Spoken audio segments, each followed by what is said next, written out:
നമസ്കാരം. ഞാൻ ഇന്ന് വീഡിയോയിൽ വരാൻ കാരണം ഇവിടെ ബാംഗ്ലൂരിൽ കുറേ വേക്കൻസികൾ, അതായത് ടെക്നിക്കൽ പരമായിട്ടുള്ള കുറേ വേക്കൻസികൾ ഇപ്പോൾ ഓൾറെഡി അവൈലബിൾ ആണ്.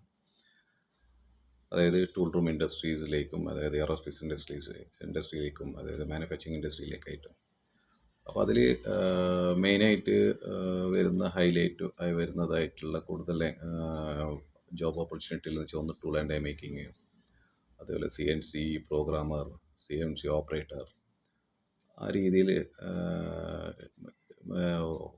നിരവധി ഒഴിവുകൾ ഇവിടെ ഓൾറെഡി ബാംഗ്ലൂർ, കർണാടകയിൽ അവൈലബിൾ ആണ്.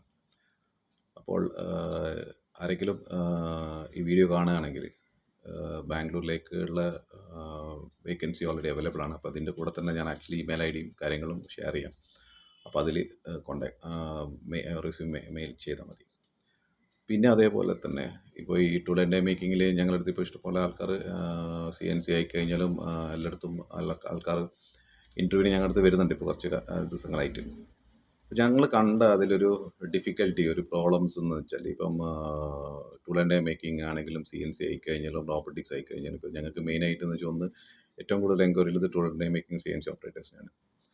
അപ്പോൾ ഈ ടൂൾ മേക്കേഴ്സ് എന്ന് വെച്ചാൽ പലയിടങ്ങളിൽ നിന്ന് ഗവൺമെൻറ് ട്രെയിനിങ് സെൻറ്ററിൽ നിന്ന് പഠിച്ച് വരുന്നുണ്ട്, പ്രൈവറ്റ് സെക്ടറിൽ നിന്ന് പഠിച്ച് വരുന്നുണ്ട്, പ്രൈവറ്റ് പോളിടെക്നിക്കിൽ നിന്ന് പഠിച്ച് വരുന്നുണ്ട്, അതേപോലെ IT ലെവലിലുള്ള ടൂൾ ആൻഡ് ഡൈ മേക്കിംഗ് ആയിട്ട് വരുന്ന ടീമുകളുണ്ട്. അപ്പോൾ അതിൽ 2 years കോഴ്സ് കംപ്ലീറ്റ് ചെയ്യുന്ന ആൾക്കാരുണ്ട്, 3 years കോഴ്സ് കംപ്ലീറ്റ് ചെയ്യുന്ന വരുന്നുണ്ട്. അപ്പോൾ ഇതിൽ ഞങ്ങൾ കണ്ട ഒരു മെയിൻ പ്രോബ്ലംസ് എന്ന് വെച്ചാൽ, അതായത് ഒന്ന് ഇത് ഗവൺമെൻറ് കൂടി കേൾക്കേണ്ട ഒരു കാര്യമാണ്.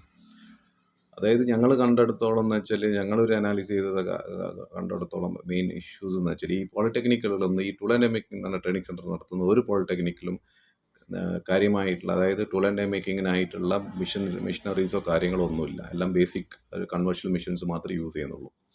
അവർ പ്രാക്ടിക്കൽ ഓറിയൻറ്റഡായിട്ട് അവർ 100% ട്രെയിനിങ് ചെയ്യുന്നില്ല. അവർക്ക് ആക്ച്വലി എന്ന് വെച്ചാൽ ഒരു 80% തിയറിയും ഒരു 20% പ്രാക്ടിക്കൽ മാത്രമേ കൊടുക്കുന്നത്. അപ്പോൾ ആ രീതിയിൽ പ്രാക്ടിക്കലിൽ ടൂൾ ആൻഡ് ഡൈ മേക്കേഴ്സിനോ അല്ലെങ്കിൽ CNC ഓപ്പറേറ്റേഴ്സിനോ കൊടുത്തു കഴിഞ്ഞാൽ ഇൻഡസ്ട്രിയിൽ വന്നു കഴിഞ്ഞാൽ വർക്ക് ചെയ്യാൻ പറ്റത്തില്ല. അതൊരു മെയിൻ ഒരു ഡിഫിക്കൽട്ടിയാണ്. അതായത് ഇൻഡസ്ട്രിയിൽ വന്നു കഴിഞ്ഞാൽ ഇവർ ആക്ച്വലി ഒരു 3 മാസം 4 മാസം ഇവർക്ക് ഒരു കാര്യങ്ങളും അറിയില്ല.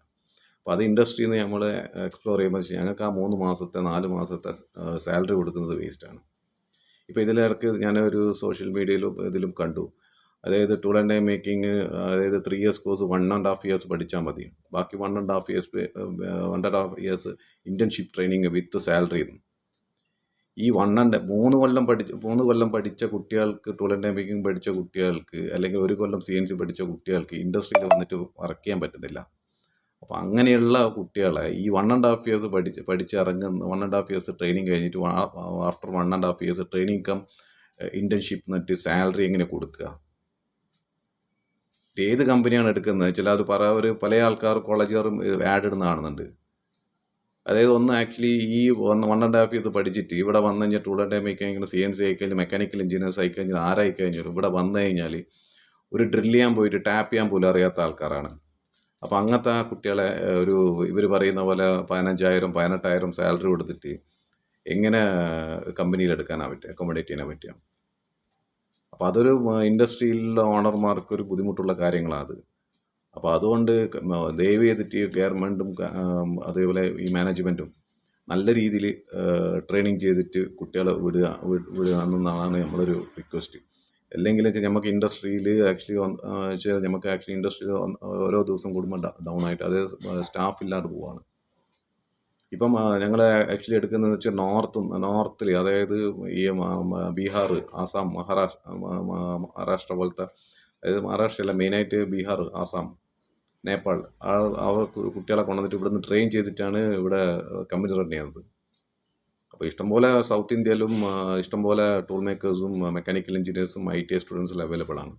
അപ്പോൾ അവരെ കോളേജ് മാനേജ്മെൻറ്റ് കാശ് നോക്കാതെ നല്ല രീതിയിൽ പ്രാക്ടിക്കൽ നോളജ് കൊടുത്തിട്ട് ട്രെയിൻ ചെയ്തിട്ട് വിടുകയാണെങ്കിൽ നല്ലൊരു ഉപകാരമായിരിക്കും. ഇപ്പോൾ അതേപോലെ എഞ്ചിനീയറിംഗ് ഫീൽഡിൽ ഇഷ്ടംപോലെ സ്കോപ്പ് ഉള്ളതാണ്. അപ്പോൾ അതൊന്നും ആരും മാനേജ്മെൻറ്റിന് എന്ന് വെച്ചാൽ ഇപ്പോൾ ഏത് മാനേജ്മെൻറ്റായി, പോളിടെക്നിക് ആയാലും മെക്കാനിക്കൽ എഞ്ചിനീയറിംഗ് ആയിക്കഴിഞ്ഞാൽ IT ആയിക്കഴിഞ്ഞാൽ മാനേജ്മെൻറ്റിന് കാശ് മാത്രമേ കാണേണ്ടതുള്ളൂ. പഠിപ്പിച്ചോ ഇല്ലയോ എന്നുള്ളൊരു കാര്യങ്ങളൊന്നും അവർക്കില്ല. അപ്പോൾ അതുകൊണ്ടെന്ന് വെച്ചാൽ ഒന്ന് മെയിനായിട്ട് എന്ന് വെച്ചാൽ കാര്യങ്ങൾ ഇവർ ഒന്ന് ഇങ്ങനത്തെ കാര്യങ്ങൾ, അതായത് പ്രാക്ടിക്കലായിട്ടുള്ള ഓറിയൻറ്റഡ് കാര്യങ്ങൾ നല്ല രീതിയിൽ ചെയ്യുകയാണെങ്കിൽ നമുക്ക് ഇൻഡസ്ട്രിയിൽ കൂടി ഗുണമുള്ള കാര്യങ്ങളാണ്.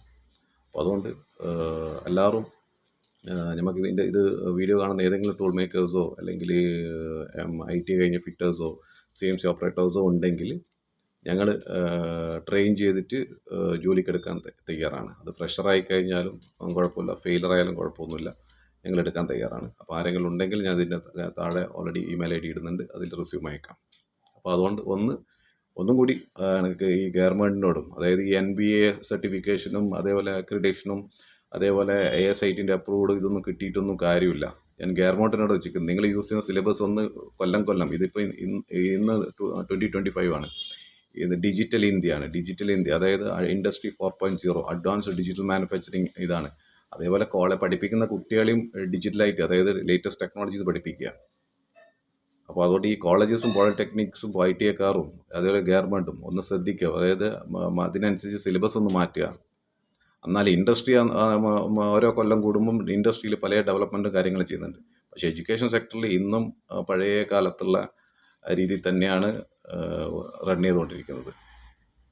അതായത് സെക്കൻഡ് ഹാൻഡ് മിഷൻസ് വെച്ചിട്ടും, അതായത് ASITൻ്റെ അതായത് അവിടുന്ന് ASITൻ്റെ അപ്രൂവലിൽ വരുന്ന സമയത്ത് സെക്കൻഡ് ഹാൻഡ് മിഷൻ വാങ്ങിച്ചിട്ടും, അതേപോലെ തൽക്കാലത്തേക്ക് ഒരു മിഷൻ വാങ്ങിച്ച് സെറ്റ് ചെയ്തിട്ട് ലാബ് സെറ്റ് ചെയ്തിട്ട് ചെയ്യുന്ന കോളേജസാണ്. എനിക്ക് ഓൾമോസ്റ്റ് എല്ലാ ഒരുവിധം കോളേജസിനെല്ലാം എനിക്ക് അറിയുന്നത്. അപ്പോൾ അതുകൊണ്ട് ദയവ് ചെയ്തിട്ട്, അതായത് റിക്വസ്റ്റാണ്, നിങ്ങൾ ഒന്നുകിൽ നല്ല രീതിയിൽ പ്രാക്ടിക്കലും കാര്യങ്ങളും ചെയ്തിട്ട് കുട്ടികളെ വിടുക, കാശ് മാത്രം നോക്കല്ല. അപ്പോൾ ഞാൻ ഞാൻ കണ്ടിട്ടുണ്ട്, അതായത് പല രീതിയിൽ ഇൻസ്റ്റിറ്റ്യൂഷന്മാരും ചെയ്യുന്നത്. അതായത് ഒന്ന് ടൂൾ മേക്കിംഗ് പഠിപ്പിക്കുന്നത്, ഒന്ന് ബിടെക്കാർ. ഈ ബിടെക്കാർക്ക് എങ്ങനെ ടൂൾ മേക്കിംഗ് അറിയോ? അവരുടെ സിലബസിൽ ടൂൾ മേക്കിംഗ് ഉണ്ടോ? അപ്പോൾ ഇതെല്ലാം ഒന്ന് ഗവൺമെൻറ്റും ഒന്ന് യൂണിവേഴ്സിറ്റിക്കാരും എല്ലാം ഒന്ന് പറഞ്ഞുകൊണ്ടാ ഇൻഡസ്ട്രിക്കാർക്ക്. അതായത് ടൂൾ മേക്കിംഗ് പഠിപ്പിക്കുന്ന കുട്ടികളെ പഠിപ്പിക്കുന്ന ഈ ബിടെക്കാർക്ക് MTechക്കാർക്ക് ടൂൾ മേക്കിംഗ് ബാക്ക്ഗ്രൗണ്ട് ഉണ്ടോ? അതിൽ ചെറിയൊരു ഇൻട്രൊഡക്ഷൻ മാത്രമേ ഉള്ളൂ ബിടെക്കിലും MTechലെല്ലാം. അതേപോലെ പ്രാക്ടിക്കൽ, ബിടെക്കാർക്ക് പ്രാക്ടിക്കൽ ടൂൾ മേക്കേഴ്സ് സ്റ്റുഡൻസിന് കൊടുക്കുന്ന പ്രാക്ടിക്കൽ ഈ ബിടെക്കാർക്ക് കൊടുക്കാൻ പറ്റുമോ? ഇതിനുള്ള ക്വസ്റ്റ്യൻ ഒന്ന് ഗവൺമെൻറ്റും യൂണിവേഴ്സിറ്റിക്കാരും ഈ മാനേജ്മെൻറ്റും എനിക്കൊന്ന് ആൻസർ തരണേ ഇതിന്. ആക്ച്വലി ഒന്ന് പറയാമെന്ന് വെച്ചാൽ, ഇൻഡസ്ട്രിയിൽ വന്നു കഴിഞ്ഞാൽ ഇവരെ കേപ്പബിലിറ്റീസ് ഞങ്ങൾക്ക് അറിയുന്നതുകൊണ്ടാണ് ഞാൻ ഇങ്ങനെ ഒരു വീഡിയോ ചെയ്യാൻ കാരണം.